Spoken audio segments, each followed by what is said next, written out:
Good morning, Hank. It's Friday. So our tour ended last night in Los Angeles. Almost every night for the last month, I've stood at the side of the stage during your set and watched you play because I love your music and I love watching you perform it, and also because it brings back memories. I think about the first time I saw you play in front of a crowd, 45 people in Grand Rapids, Michigan, almost a decade ago now, or I think about other nights, Edinburgh, the first VidCon, or 8808 in Chicago when Harry Potter fans were singing your songs so loudly I could barely hear your voice over theirs. And I think about how later that night in 2008, we hung out with Amy Krouse Rosenthal, my friend who died earlier this year. Here's an Amy story I've been telling on tour. So back in 2005, Amy, who was a children's book writer and memoirist and professional seeker of wonder in the world, invited me to one of her readings. And at the time, I was in one of my periods of intense unwellness. I felt like I was losing my whole self to intrusive thought spirals, but this particular episode was accompanied by a chest-crushing depression. I found nothing enjoyable. I struggled to get out of bed, the usual. It was at once absolutely excruciating and completely boring. Susan Sontag wrote that depression is melancholy minus its charms. Somehow I managed to get to the event, but I wasn't having much fun at it because I was alone and I was stuck with these invasive thoughts I couldn't stop having, and also Amy kept wanting people to participate in what she was doing, and I hate audience participation. It just makes me very nervous because one, sometimes the audience doesn't deliver, and also two, I have paid for the show to be entertained, not to be part of the entertainment. So anyway, I was just in a terrible mood, and then seemingly out of nowhere, Amy started talking about how back in World War I, all of these British soldiers who didn't understand why they were being asked to fight and die for tiny patches of ground far from their home started singing a song to the tune of that New Year's Eve song, Auld Lang Syne. They would sing, "We're here because we're here, because we're here, because we're here." It was this recursive lament, an acknowledgement that there was no why, that life in the trenches was meaninglessness all the way down.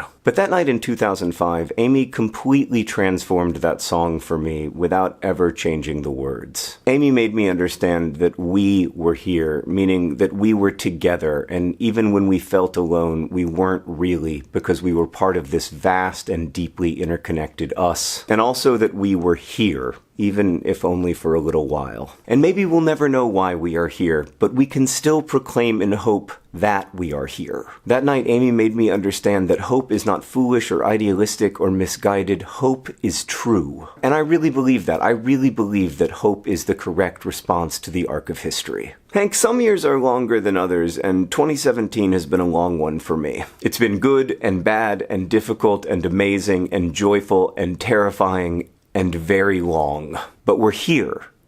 We're here. Hank, I'll see you on Monday. And now, Hank, will you? Yeah, I'm extremely scared. It's as if somebody has a laptop with an internet connection. I'm getting kinda tired of this pre-publication media. You know, the whole is already gone and reserved a copy at Amazon. How many more books could you sell? Now give me my book